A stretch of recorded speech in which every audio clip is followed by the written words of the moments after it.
सारे जहां से अच्छा हिंदुस्तान हमारा। ये सिर्फ एक गीत नहीं, ये हर भारतीय के दिल की धड़कन है। वो जज्बा जो हमें हमारी मिट्टी से जोड़ता है, वो गर्व जो हर बार तिरंगे को लहराता देख जाग उठता है। एकता और बलिदान पर हमारा देश, जहां वीर जवान सीमा पर डटकर खड़े रहते हैं, जहां किसानों की मेहनत धरती को सोना उगाने पर मजबूर कर देती है, जहां विज्ञान, संस्कृति और परंपरा सब मिलकर भारत को महान बनाते हैं। यह गीत हमें याद दिलाता है कि भारत सिर्फ नक्शे की एक सीमा नहीं, यह तो हर इंसान की रगों में बहती वो पहचान है जिसे हम मेरा भारत महान कहकर पुकारते हैं, जोश और आह्वान के साथ। आओ इस धड़कन को और मजबूत करें, आओ इस तिरंगे की शान को सिर माथे पर सजाएं, क्योंकि सारे जहां से अच्छा हिंदुस्तान हमारा ये सिर्फ शब्द नहीं, ये हर भारतीय का वादा है। अपनी मिट्टी, अपने वतन और अपने तिरंगे के नाम के संक्षिप्त परिचय। यह गीत कैसे भारत के दिल की आवाज बना, दर्शकों से जुड़ाव। जब आप ये गीत सुनते हैं तो आपके मन में क्या जागता है? गर्व, आंसू या तिरंगे का रूप? कवि अल्लामा इकबाल और इस कविता की रचना की कहानी, उस समय का भारत गुलामी की जंजीरों में जकड़ा हुआ, कैसे यह कविता स्वतंत्रता संग्राम का प्रतीक बनी। अलग अलग आंदोलनों में इसे गाकर लोगों ने देशभक्ति की आग जगाई। हिंदुस्तान हमारा की पंक्ति को आधार बनाकर भारत की विविधता पर प्रकाश, उत्तर से दक्षिण, पूरब से पश्चिम, भाषाएं, संस्कृति, खान-पान, वेशभूषा, यूनिटी इन डाइवर्सिटी के असली उदाहरण। 2-3 छोटे किस्से, कहानियां, जैसे किसी सैनिक का अनुभव, किसी किसान की मेहनत, किसी वैज्ञानिक का योगदान।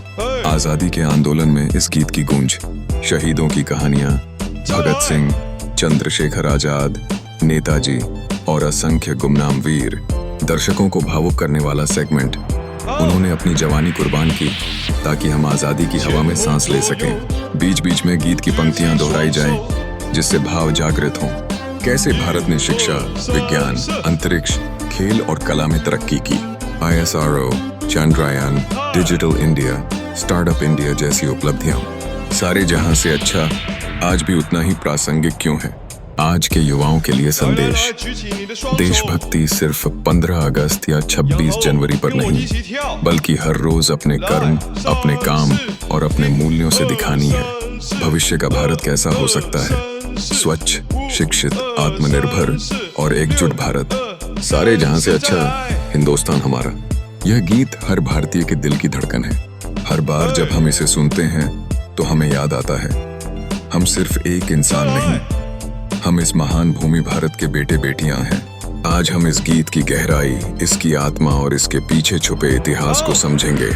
कवि अल्लामा इकबाल का परिचय, 1904-1905 के दौर की पृष्ठभूमि, अंग्रेजी शासन का दमन और भारतीय जनता की पीड़ा। इकबाल का संदेश, भारत एकता और संस्कृति का देश है। गुलामी की रात लंबी थी, लेकिन उम्मीद का सूरज उग रहा था। इकबाल की कलम से निकले शब्द, सारे जहां से अच्छा, सिर्फ कविता नहीं थे, बल्कि एक चिंगारी थे जिसने करोड़ों दिलों में आजादी की आग जलाई। स्वतंत्रता संग्राम और शहीदों का जज्बा, भगत सिंह और जेल में गाए गए गीत, नेताजी सुभाष चंद्र बोस और आजाद हिंद फौज की प्रेरणा, 1851 से 1947 तक के बलिदान।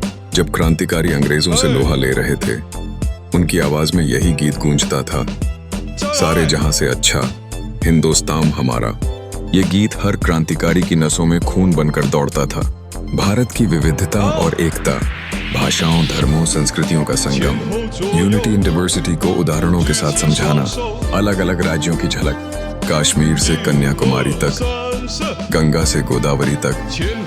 भारत रंगों की ऐसी किताब है जहां हर पन्ना अलग है, लेकिन किताब एक ही है, भारत। और यही तो इस गीत का सार है। इसी पे कहीं सिपे आजाद भारत और उपलब्धियां। 1948 का स्वतंत्र भारत, संविधान और लोकतंत्र, विज्ञान, ISRO, चांद और मंगल अभियान, खेलों में भारत की पहचान। आजादी के बाद भारत रुका नहीं, बल्कि और तेज दौड़ा। कभी मिसाइलें बनाई, कभी चांद छुआ, कभी डॉक्टर बना, कभी खिलाड़ी। हर कदम पर हमने दुनिया को दिखाया, हमारा भारत सच में सारे जहां से अच्छा है।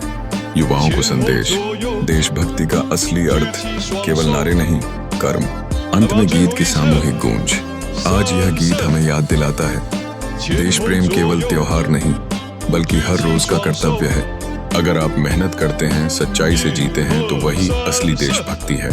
तो आओ मिलकर गाएं, सारे जहां से अच्छा हिंदुस्तान हमारा। भूमिका, सारे जहां से अच्छा हिंदुस्तान हमारा। यह सिर्फ एक पंक्ति नहीं है, यह एक एहसास है। यह गीत हमारे दिल की धड़कन है, हमारे आत्मसम्मान की पहचान है। जब भी यह पंक्तियां कानों में गूंजती हैं, आंखों के सामने तिरंगा लहराने लगता है और सीना गर्व से चौड़ा हो जाता है। इतिहास सन 1904-1905 में, जब भारत गुलामी की जंजीरों में जकड़ा हुआ था, तब कवि अल्लामा इकबाल ने यह कविता लिखी। यह वो दौर था जब भारत को तोड़ने की कोशिश हो रही थी, लेकिन इकबाल ने अपनी कलम से हमें एक सूत्र में पिरो दिया। उन्होंने बताया, भारत केवल एक भूभाग नहीं, यह एक संस्कृति है, यह एक धड़कन है, यह एक परिवार है। जय हिंद, वंदे मातरम। और ऐसी ही प्रेरणादायक कहानियां, देशभक्ति से भरी कथाएं और ऐतिहासिक झलकियां देखने के लिए जुड़े रहिए आपके अपने चैनल फिल्मवर्स एक्सप्लेन्ड के साथ। भारत माता की जय, वंदे मातरम।